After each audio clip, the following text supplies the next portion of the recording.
I'm looking at the comment section, and this isn't being received very well. In fact, I couldn't find a single person that were like, oh yeah, this is great. In fact, most people were really disappointed. So apparently, Timcast IRL is going to be bought up by the Daily Wire, according to the AF Post. And so the question is like, why? Why is this a problem? Well, it's kind of hard to think about the Daily Wire without thinking about Ben Shapiro. And Ben Shapiro has noticed a decrease in his approval rating recently. I don't have the stats, but like you kind of get the vibe when you go on social media. He used to be a person that was beloved almost by everyone, and recently he is kind of dropping in the approval polls. Now, the first thing that happened with Ben Shapiro, and the reason that he was so beloved, is his catchphrase, like facts over feelings. In other words, it doesn't matter how you feel, you should put logic in front of everything. And he's also the type of person that tries to promote the idea of America first, right? Like he wants to support America, but he's got feelings and sometimes influence the way he behaves, and those feelings seem to be geared off towards America's greatest ally. Now here's the thing, right? America and the greatest ally, geopolitically speaking, align almost all the time. Like they have mutual interests, but occasionally, it happens that those interests may not align. Not by much, but like there's a misalignment within the interest of the greatest ally and the United States. And then you have Ben Shapiro that, like he tries to convince people that like maybe, it's America, the country that should budge. Maybe like the greatest ally obviously is like the immovable force. Like it's got the proper trajectory, the proper moral compass, and absolutely everything they do. So like, can we not just nudge America a little bit? And especially with the conflict that happened in the Middle East, there have been a lot of viral videos going with Ben Shapiro from years ago and into the now. So one example of this, and I'm pretty sure a lot of you have seen the video, it's so viral, I'm not even going to bother looking for it, but he was basically saying that, well, Israel doesn't need your money. Like, they already have their money, and it's a strong argument, right? I mean, they're one of the world's toppest economies, they have one of the world's strongest militaries. So, like, when he made that argument, I was persuaded. It's like, well, yeah, I mean... But then recently he was like, no, you need to send money. You need pump the wealth, the taxpayer, extract, poop, and send all the cash, send more, because like otherwise, nuclear Armageddon, nuclear Holocaust, the mutual assured destruction. And it's like, oh shit, like, well, what happened with facts over feelings? That seems a little bit, how do they call it? Clickbaity? Sensationalism.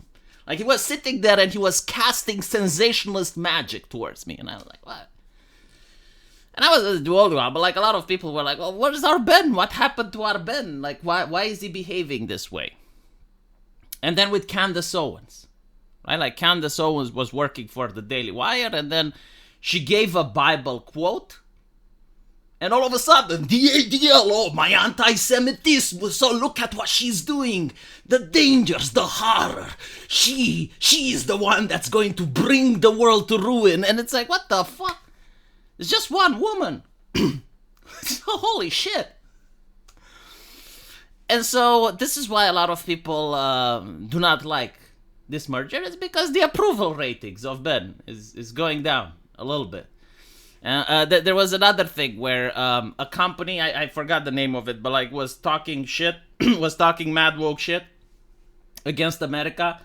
And Ben was like, oh, well, I disagree with what they say, but they have the freedom of speech. And then it was like Ben and Jerry.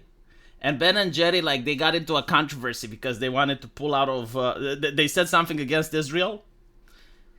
Unthinkable, unimaginable. Look at the horror, the damage this company is creating. I will never buy their ice cream again. I'm paraphrasing, but... And so it's like this pattern of behavior. Which, again, it's fine. Like, I understand it. but like it's kind of difficult to go, well, America first. Like, no, it should be America second, or America close to first, or something like that. But anyway, I don't really mind this problem as much because I'm not in America, right? So like it's not my country, not my problem. But the thing that actually upsets me about this merger is that the main problem we have with the press is that everything is centralized. And the Daily Wire is kind of becoming like the Disney of right-wing press. Like they're buying up all these things.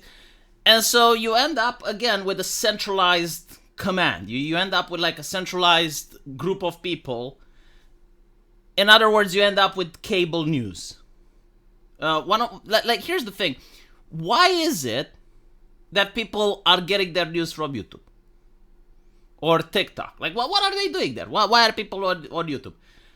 They are there because, in the minds of many, and I do think this has some validity to it, they look at the press as if they're the spokespersons of the establishment.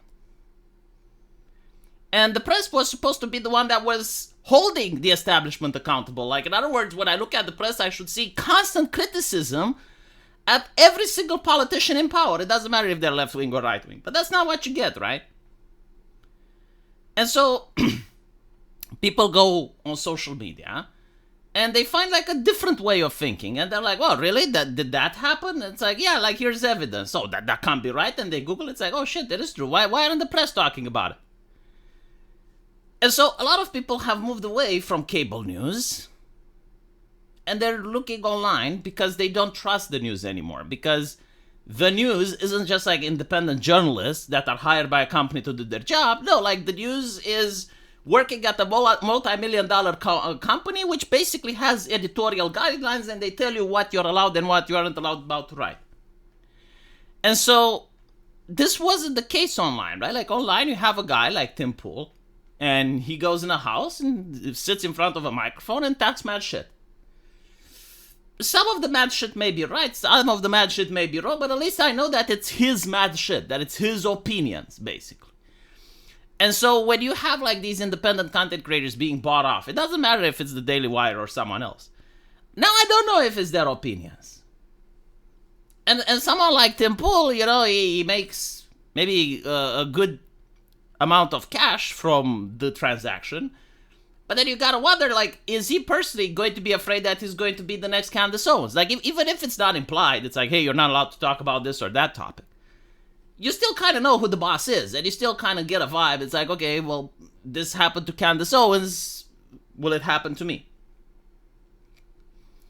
And obviously, the contracts are behind closed doors. Like, we as the audience can't see it, which is acceptable. But, like, he could sign NDAs. There could be editorial guidelines. We generally don't know, right? Like, we got to trust it. And this is why people are upset about this. It's not just that it's banned. Is that I actually prefer a marketplace where there's many independent people rather than like centralized authority. And it's also going to be easier for YouTube in the future to police content creators. Like if you have the Daily Wire and maybe like one or two other organizations that operate like an umbrella, then YouTube can just suppress everyone that's not under the umbrella and promote everyone that's within the umbrella, right?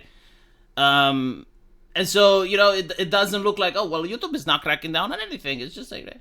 But